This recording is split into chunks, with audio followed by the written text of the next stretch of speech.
totally knew this was gonna happen. We just didn't know it would happen so soon. UED versus Keiron, how awesome is that? It's a rhetorical question, but I will accept pretty awesome as an answer. There's our inaugural beacon. Both our players are Koreans who are unknown to me, but we do know that our UED player is from Team Hard. I've seen a number of UED games featuring players from Team Hard, so I know that they are very familiar with the race. Arsenal goes down for UED, Edifice down for Keiron. Now you'll notice that our UED player is choosing to go with beacons over automatic call-downs. There's two possible reasons for that. One is that he's a macro-oriented player and he has no interest in pausing his worker production. Second, but slightly less likely, is he's playing a different version of the UED where call down is not permitted. There are versions of this race where that feature is not available, probably for balance reasons. Both our players saving up big time for expansions, Operation Headquarters for the UED, and a Citadel for our Keiron player. That suggests we could have a lull to get some intros in. Our pink player is a cyborg race. He is Keiron! Our deep purple player in the upper right is the new kid on the block in the Korprulu sector. He is the United Earth Directorate!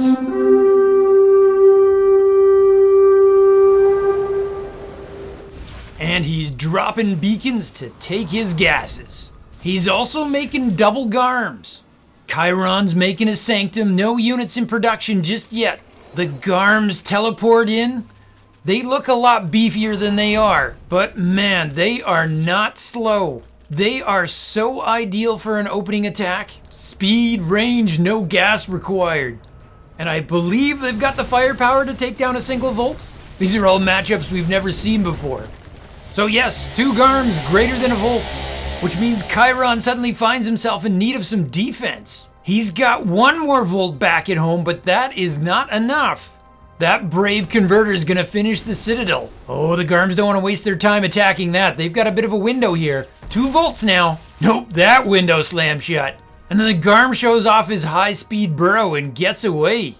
The Volts look a little bit jealous there. They're like, hey, we have to research our speed. The UED almost got a worker kill there, but the Keiron defense saves all its converters.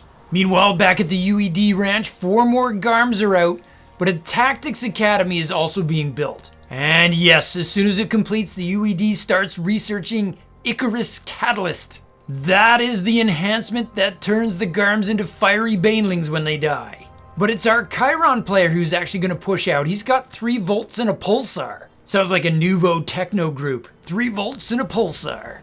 There's that research. You'll recognize it by the laughing skull. Oh, the Garms are pushing out. There's 6 of them. And they're gonna get to go 2 for 1 against those Volts until the Pulsar shows up. Oh, he got bounced by the exploding Garm. I did not know that. In addition to a 30 damage blast radius, it also causes a bounce. You gotta respect the attention to detail. Keiron pushed out, hoping to cover his 3rd base expansion, but it might backfire now. These Garms do not have much for hit points, but they are not planning on coming back. It's the old, we really want to die in your mineral line. Oh, this is so deadly so early in the game. Look at that, 8 dead converters. The whole mineral line got cleaned out. And what do? Once they're in your mineral line, you can't not kill them. I guess you gotta be really on top of that worker pull. Meanwhile, UED's already got a starship maintenance plant up, which he's put to use by ordering a pair of strike fighters. You don't want to get me started on the strike fighter. But it's almost like if a Banshee and a Viking had a baby, this is what it would look like. It's a fast air unit that hits land and ground. It's an absolute terror, and Umbreon impulsors are gonna have no way to deal with them.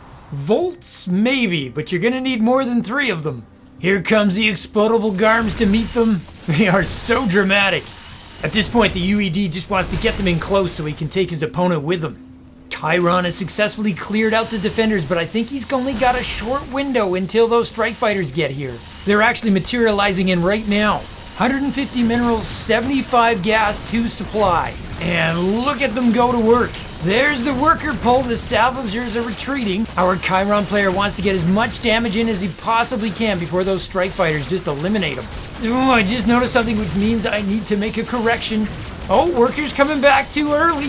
Keiron's gonna be able to pick some off. What I was trying to say is you may notice sort of mini structures on top of the minerals in the mineral line. Those are called enrichment towers. They cost 25 minerals and 25 gas apiece, but once you put it on your minerals, the worker's able to mine that spot faster. The salvager gets more money per trip. But what that tells me is if we're playing on a version that has enrichment towers, call down is not available to the UED. You can't have both. And thank God for that. So the strike fighters have driven the Keiron off. But the good news is the Keiron player got advance notice of what's coming, so he's quickly making turrets. He's got a Stratus coming up at his main, and I think at his natural, yes, his natural as well. But the UED's being clever and going right for the third base where there is no turret. A Subjector is terrific anti-air, but I think there's just too much. 4 strike fighters right now. And all of a sudden the Keiron third is in great jeopardy.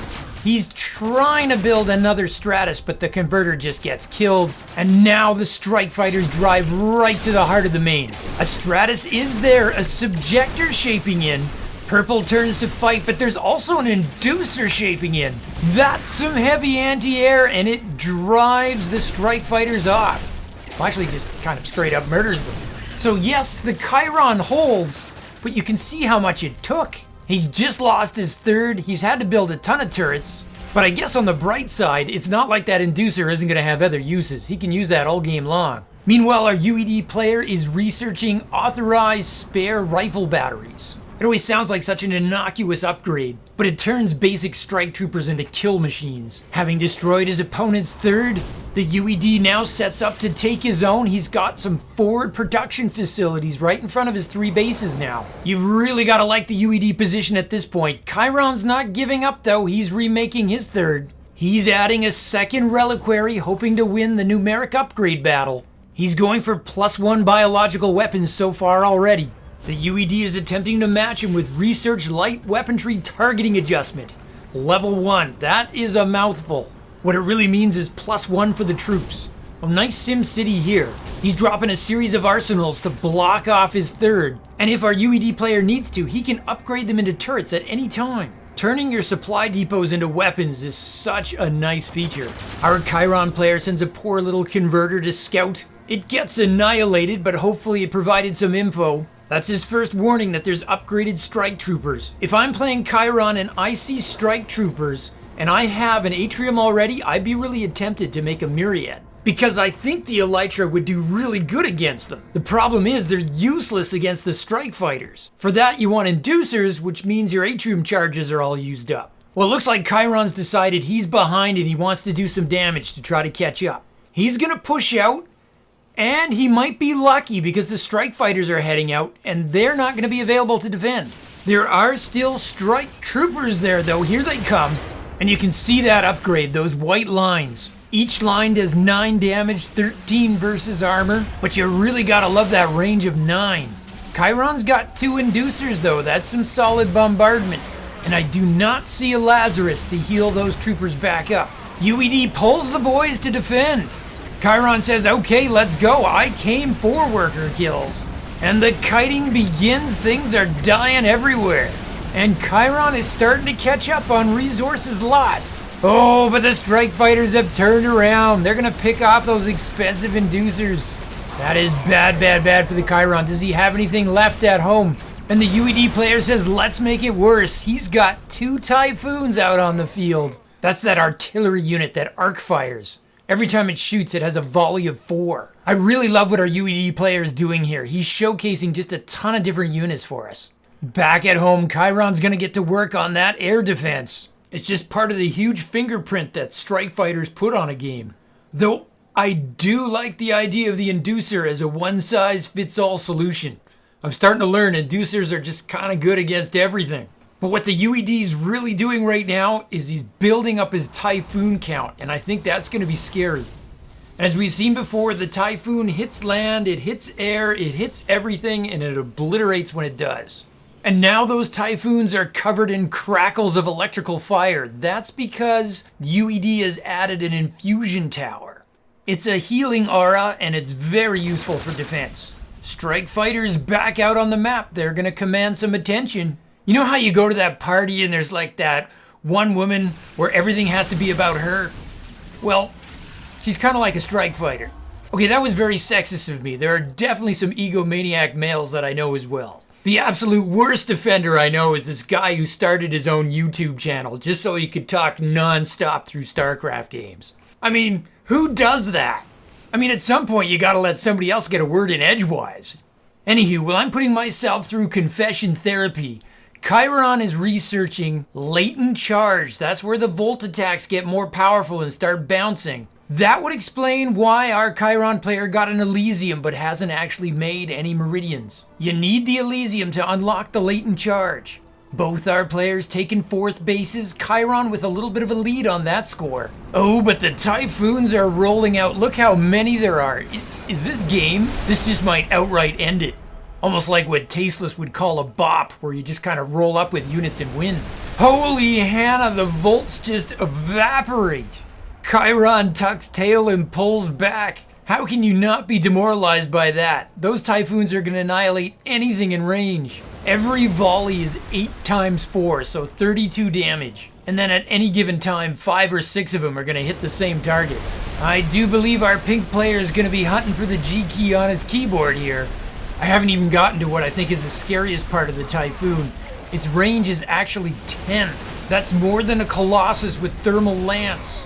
That's the range of a Tempest ground attack. Oh, he's gonna try to close. There's no minimum range like a tank though. The Typhoons just burp on the Citadel and it is gone. The Inducers are doing a good job of winnowing those Typhoons down though. Perhaps my GG prediction is a little bit premature. Remember, the range on an Inducer is 12. There's not much margin for error here, but in theory, the Inducer can kite the Typhoon. And we see our Keiron players like, how can I make more of these?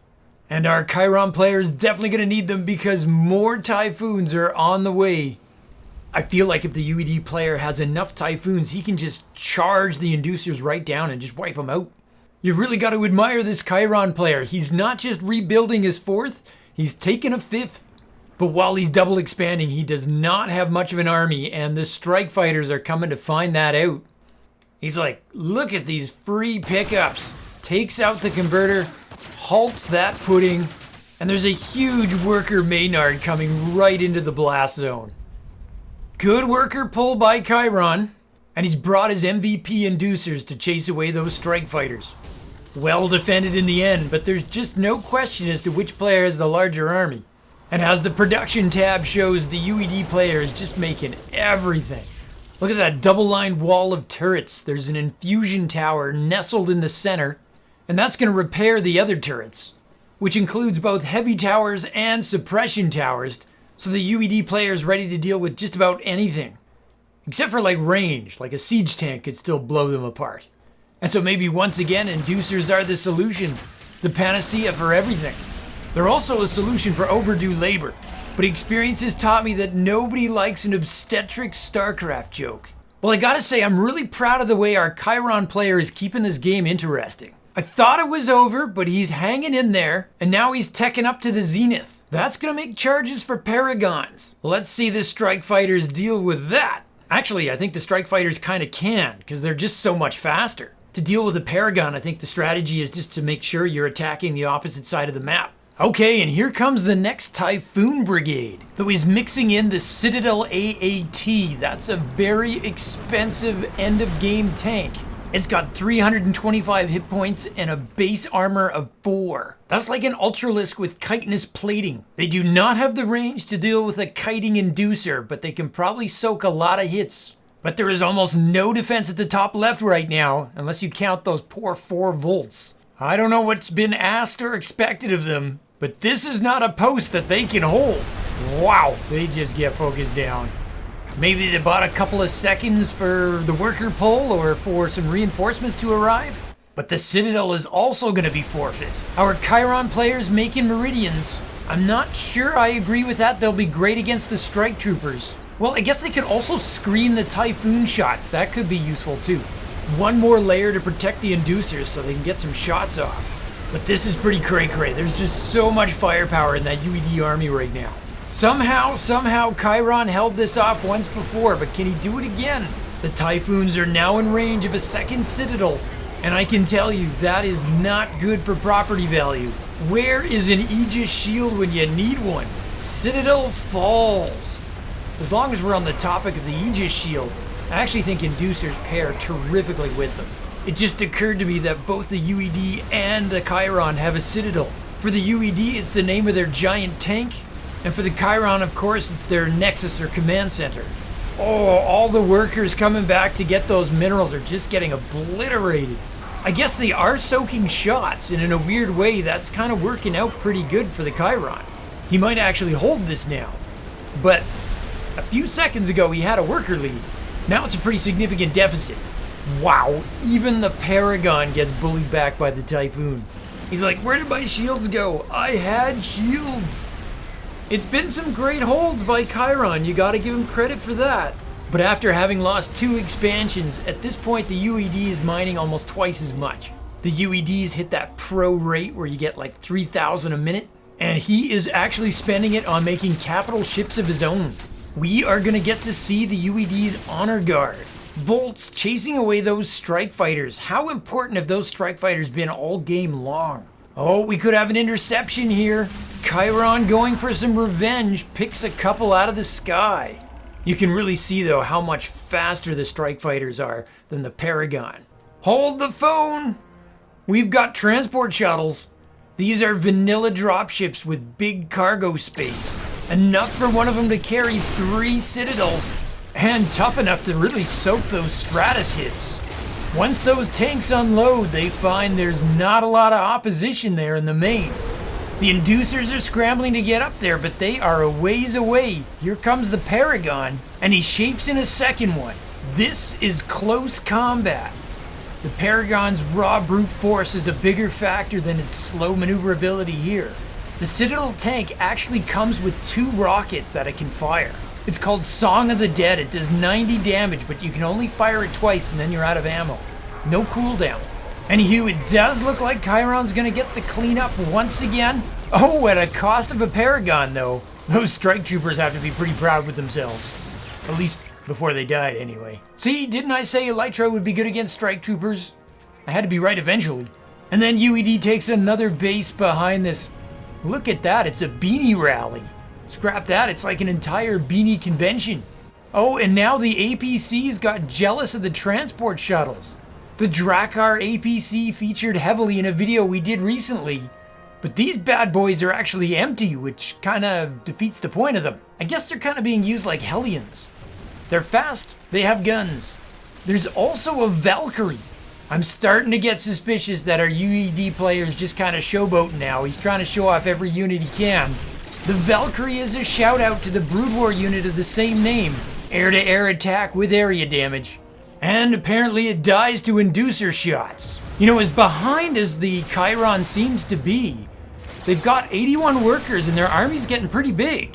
Oh, the honor guards are out. Hopefully we get to see these guys take on the Paragons. But they are busy battling the Citadel tanks and the Typhoons. Oh, what's even crazier is I think I saw the Pina Monday. That's a UED unit that I don't even think I know how to describe. It's like a battle mech on wheels that fires a cruise missile. It's rolling around on its own out there. Keiron is actually winning the main battle though. It looks like the UED's strategy of split forces is actually working against him right now. Keiron keeps his units gathered together as a fist. He slams out the main UED force, and all of a sudden their army sizes are a lot closer than they've been in a long time. The downside is that the harass is going completely undefended. The honor guards are just having a field day. The Drakkar APCs roll to their death. The Keiron has a pretty good death ball coming together here. That's a lot of high-tech units in there. I'm just old school though, and I feel like he needs a bunch of pariahs in front to tank. The honor guards drop the Citadel, and now they're floating into the main base. Most of the Keiron production facilities are here. That really does need to be defended. But I think our Keiron player's tired of playing defense. He wants to put some pressure on. And it actually seems to be working. He's killing the UED units faster than they're spawning. But if this push of his fades out, I'm not sure he's gonna have anything left back at home. Is he smashing his forces on turrets? Oh, Honor Guard versus Paragon. Oh, not quite. Typhoon's totally in there. That's cheating. That death animation on that Honor Guard might need some work. It looked like it just kind of disappeared. Oh, UED looking to rebuild his wall. Keiron worked so hard to bring that down if he puts it right back up. Meanwhile, Keiron does defend. It looks like he lost one of his zenith though. He's shaped in enough volts to bring down that Honor Guard. Can the Drakkar stall the Keiron long enough to get those turrets back up? I'm rather impressed. I thought this game was over for Keiron a couple of times now. But he is staying in it, and now he's putting the pressure on the UED. I think the idea behind the added Valkyries was that they were supposed to deal with the Paragons, but now that there's no more Paragons, they're just kind of floating there. This is possibly working for Keiron. He just sort of parks himself outside the enemy base and bombs them from range. He keeps adding to his inducer count, and at some point it's going to hit a critical mass, and then nothing can come at him without getting obliterated. The solution might actually be low-cost units like Garms or Strike Troopers. Just soak the shots with your lives, and then have your companions take those inducers down. Keiron destroys the Citadel and starts actually going after the production. UED's taking a page from Keiron's book here. He's gathering his forces into a huge clump before attacking. It means he's got to sack a bunch of arsenals and turrets, but he can always remake them. Okay, here we go. Here's the defense. Hey, he did put some Garms in front. I think he heard me. And now comes the deadly spewing Typhoons. You can see from the resources lost tab that Purple, our UED player, has lost a lot less units, but he's lost a lot more expensive ones, so he's actually behind on resources lost, which means Keiron's actually winning in terms of efficiency. The other thing that's happened is Keiron is now outmining the UED for pretty much the first time in this game. He's actually hit 104 workers. His entire force is largely composed of inducers and converters, and a few volts that are about to get murdered by these Typhoons. So I got all excited about Keiron's run there, but the UED has really beat him back at this point. And the loss of the base in the bottom right is really going to add up to a hit to the Keiron economy, especially when every last worker gets murdered. That was just an ungodly kill zone. Meanwhile, the UED is double expanding, and when our UED player builds a base, he really builds a base. I mean, he redoes the plumbing, he puts in an addition, and then he upgrades the kitchen tiles and the backsplash. He's that good. Oh, look who's rebuilt his inducer count. The remarkable thing is he's only got 2 atriums, yet somehow he's kept his production up. Like most Keiron players, he's got 1 million edifices, so you'd expect to see more volts and pariahs. But it seems like he's mostly been making the edifices to max out his supply. Okay, here we go. Big bunch of volts on the way, and he's getting his +3 attack to catch up on upgrades. Oh, we got some maneuvering going on here. Is he trying to swing around behind the Typhoons, or is he ignoring them for a blow-by? Yep, he's trying to cut off their retreat. 8 Typhoons versus 7 inducers, let's go. The inducers got some free volleys off. That might have been a difference maker. And he's using extra converters as screeners to absorb those shots. That was really good play by the Keiron, and still the UED comes out on top. Don't mess with Typhoons. Or other tropical storms for that matter. Hurricanes, monsoons, these are all things that you shouldn't mess with in general. In fact, if Mother Nature's coming at you in general, you should probably just back off and say, hey, don't want no trouble. So after I comment on the lack of pariahs, of course, Keiron takes the time to show that I don't know what I'm talking about and makes a whole bunch of them. But it's still not enough, and the base in the top left is under threat. And so once again, the UED has control of this game, but Keiron just will not go away. Our UED player cannot close this out. Keiron is like a cockroach. Despite the masses of damage that both players have taken, their economies are quite healthy. Our pink Keiron player just keeps making converters 4 at a time. He's got them hotkeyed and he just doesn't stop. It looks like this center base is gonna be saved. Both of our 2 players have really kind of evolved their play here. They're both now mixing in that cannon fodder. The UED's making strike troopers to absorb the inducer shots, And as we've seen, Keiron's making pariahs who are taking the Typhoon shots. I know when I join the military, that's the job I want to sign up for. I want to be the guy who takes the shots in the head so the more valuable guys don't. That, of course, is sarcasm. I would much prefer to be the other guy. It's probably a good idea to volunteer to train to work with the most expensive piece of equipment possible. Unbelievable! Typhoons are cleaned up again! Have I overrated the Typhoon or have I underrated the Inducer? Maybe a combo of both. That's actually a good thought for me to take a moment to soapbox about balance.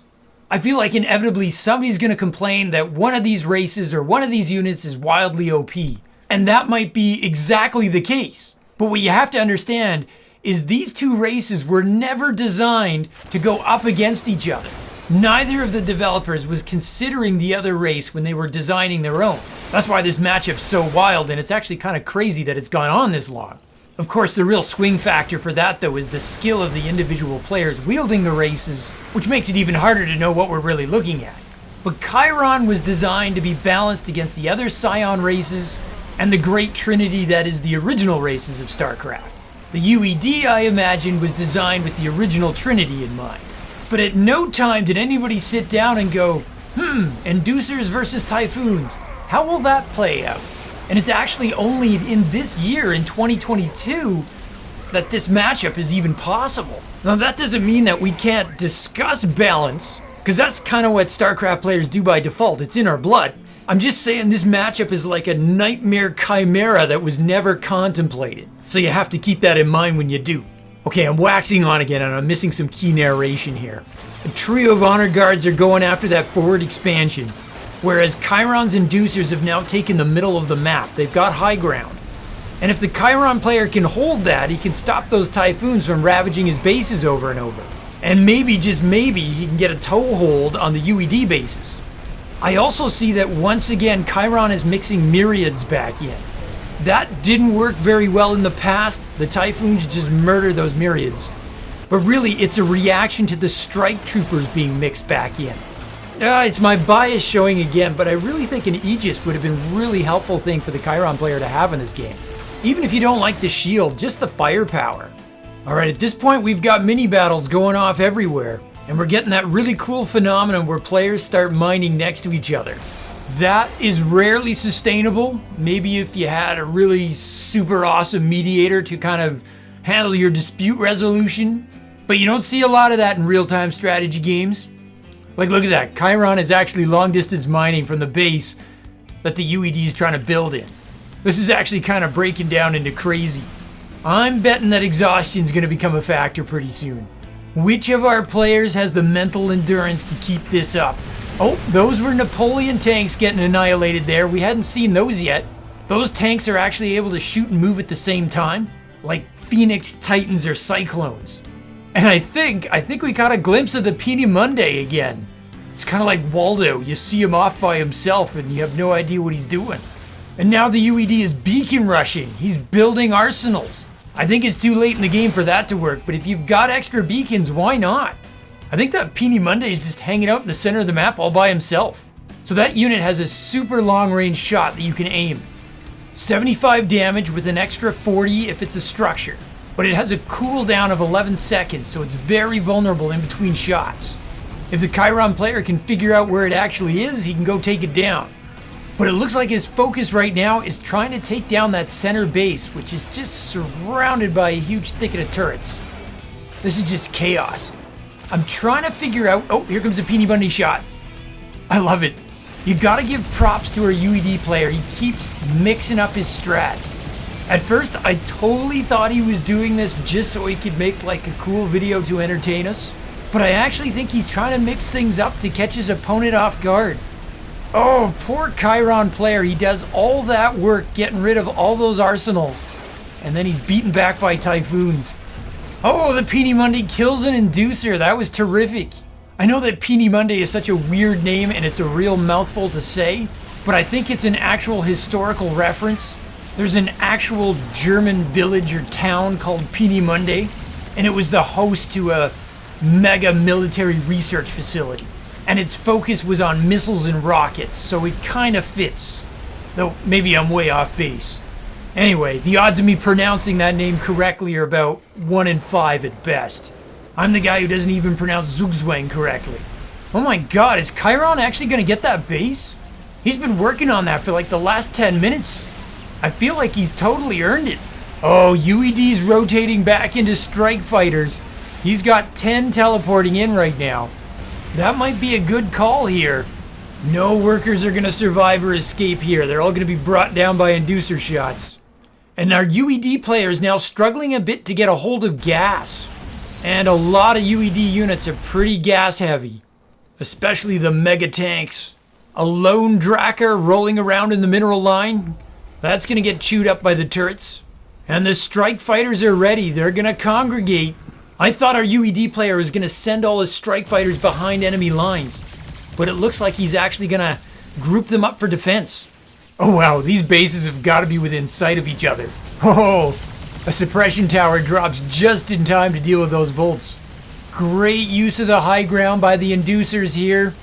And the strike fighters are having a discussion amongst themselves. Should they stay or should they go? The Keiron is pretty close to maxed at this point, and the UED looks to be fading. The guy I've counted out at least twice is potentially going to take this game. Here come the strike fighters. Is there enough to stop the inducers? Keiron is pulling back. The myriads are of no help at all against the strike fighters. And our UED player is going to double down. He's making 10 more. He's given up on the Typhoons. And I still can't get over how these bases can coexist. It looks like the Beanie Convention is relocated. And there's some Typhoons that are not gonna let Keiron have that base. And it was so close to completion. Keiron's got a big bank right now, so it's not the end of the world if he doesn't get the cancel on that. His attention is on the opposite side of the map where he continues to make inroads. Oh, he did get the cancel. Well done. This base is not a high priority target. It was mined out ages ago, but if you can clear out those turrets from range without taking damage, then that's not bad. Now, where are the strike fighters? There they are. They've also taken down a base. This is what I think they excel at. They're kind of like mutas. They go where their opponents aren't. So the situation we've got now is not exactly a base race. Both players are defending, or at least trying. It's almost like a base race in slow motion. Each player is cutting away at the other here. But the UED is gutted pretty bad at this point. He's actually running out of teleportation nodes, which is going to limit his ability to make units. Okay, that Paragon was low on health before the strike fighters hit it. They're not that deadly. Yeah, UED is throwing everything into strike fighters now. That's the only thing he's still making. And he's going to lose another node. That's going to hurt him. Everything's getting blown up at this point. It's just mass destruction. But only Keiron's still remaking workers. As he has throughout the entire game. He's never stopped. But the UED is not rebuilding his economy. That is a bad sign. I can't believe that Keiron could actually win this game. Here we go. UED is linking up all of his strike fighters. They're clustered over an infusion tower. Does he have enough to go on tour and take out the Keiron army? He's a definite underdog at this point, but you'd never know it from watching the strike fighters. Keiron's building a conduit. He might be thinking echoes is the way to answer the strike fighters.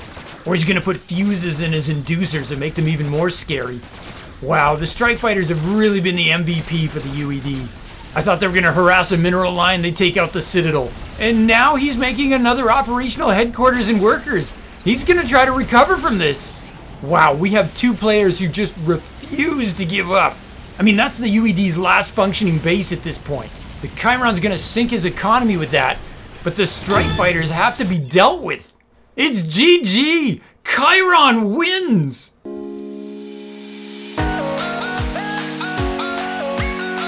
I did not expect I was gonna have a victory clip for this match. Though it's totally missing the inducer that did all the work.